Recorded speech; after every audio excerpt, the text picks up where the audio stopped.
Ngayon yung iba magpapalit ng sobrang laking radiator. Hindi ko sinasabi pangit si Racing Monkey. Parang yun lang, ang dami mo naman sinasabi, ang dami mo na laki na ng problema mo. Take note ha, hindi to sponsored ni Uma. Sariling sikap ko to.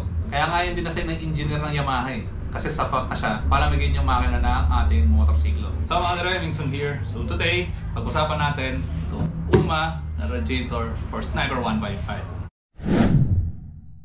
So ang specs nito ay made from high-grade aluminum. Superior cooling capability, thicker and wider core, quick heat disbursement, applicable for big bore engine, 40% larger than the standard radiator, improved cooling up to 30% and volume increase to 90%, which is 290 ml. So halos doble ang laki nito compared dun sa stock na radiator ng Sniper 155. So ano ba ang radiator? Ang radiator isa siyang cooling system ng makina kung saan pinapalamig niya yung engine mo para hindi siya mag-overheat. Ang radiator po ay magkaiba sa oil cooler.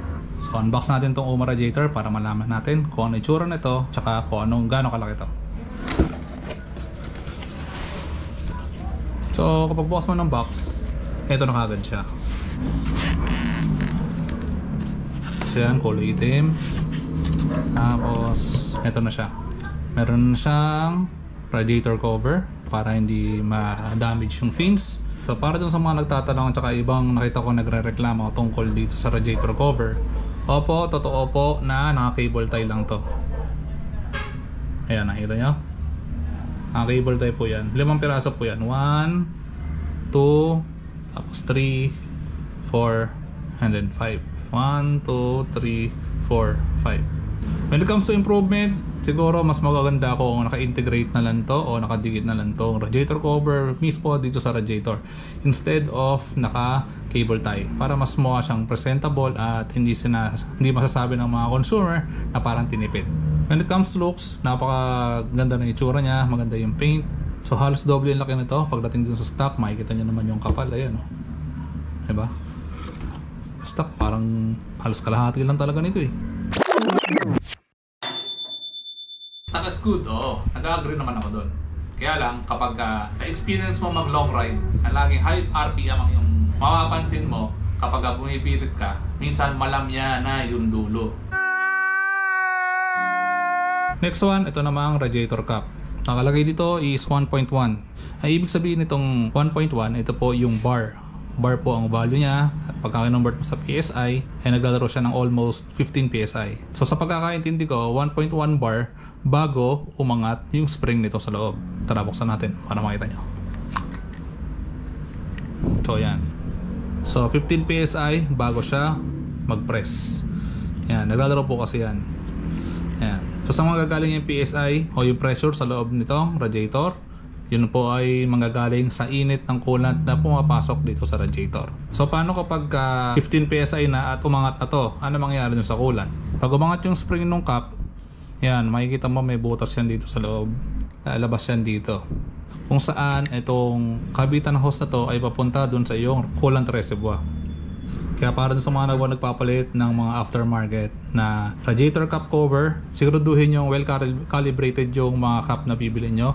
Kasi kapag hindi tama yung specification ng yung radiator cap, ay pwedeng lumalabas lagi na nag-overheat kayo.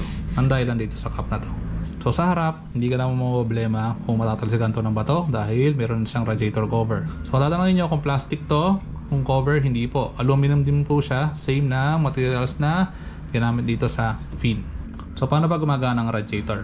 Ang radiator ay may coolant intake, which is nandito, at dadaloy siya dito sa mga water line, itong pinasmong guhit na to, at ito naman ang tinatawag nito ay fins, na kung saan dito tumatagos yung hangin mula dito sa harap papunta dito sa likod upang palamigin yung coolant na dumadaloy ngayon dito sa mga water line. So paano siya pupunta dito? Dadaloy ang coolant papunta dito, tsaka yan dadaan dito hanggang sa bumaba siya dito, kung saan siya babalik sa makina upang i-distribute niya yung mga napalamig niya ng coolant papunta sa makina.